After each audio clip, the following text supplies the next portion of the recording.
নমস্কার বন্ধুরা, ইতিমধ্যে মাননীয় মুখ্যমন্ত্রী মমতা বন্দ্যোপাধ্যায় ১২ লক্ষ পরিবারকে বাংলা আবাস যোজনার টাকা দিয়ে দিয়েছেন। মাননীয় মুখ্যমন্ত্রী মমতা বন্দ্যোপাধ্যায় জানিয়ে দিয়েছেন যে ১২ লক্ষ উপভোক্তার টাকা দেওয়ার পরে তিনি আবারও কিন্তু বাংলা আবাস যোজনার টাকা দিবেন।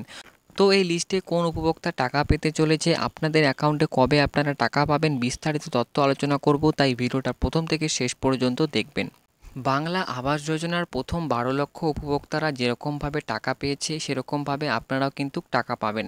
তো আপনাদের কিন্তু মাথায় রাখতে হবে, আপনাদের যদি পাকা বাড়ি থেকে থাকে তাহলে কিন্তু আপনারা টাকা পাবেন না, আপনাদের যদি কাঁচা বাড়ি থেকে থাকে তাহলে কিন্তু অবশ্যই আপনারা টাকা পাবেন। ইতিমধ্যে কিন্তু সম্ভবত নদিয়া জেলায় সার্ভে শুরু হয়েছে বাংলা আবাস যোজনার। এরকমভাবে কিন্তু প্রত্যেকটা জেলায় কিন্তু সার্ভে শুরু হবে এবং সার্ভে অনুসারে কিন্তু আপনারা টাকা পাবেন। তো তার আগে আপনাদেরকে যেটা দেখতে হবে, আপনাদের লিস্টে নাম আছে কিনা। তো দেখুন, বর্তমানে কিন্তু এখনও পর্যন্ত কোনো ডিস্ট্রিক্টেই কিন্তু বাংলা আবাস যোজনার লিস্ট এখনও পর্যন্ত আপলোড করেনি। যখনই আপলোড করবে তখনই কিন্তু আপনাদেরকে আমি ভিডিও বানিয়ে জানিয়ে দেবো। তাই অবশ্যই কিন্তু আমাদের এই ছোট্ট চ্যানেলটাকে সাবস্ক্রাইব করে রাখবেন, কেননা সাবস্ক্রাইব যদি না করেন তাহলে কিন্তু অনেক লেটেস্ট ভিডিওগুলো কিন্তু আপনারা মিস করতে পারেন। তাই অবশ্যই কিন্তু সাবস্ক্রাইব করে রাখবেন।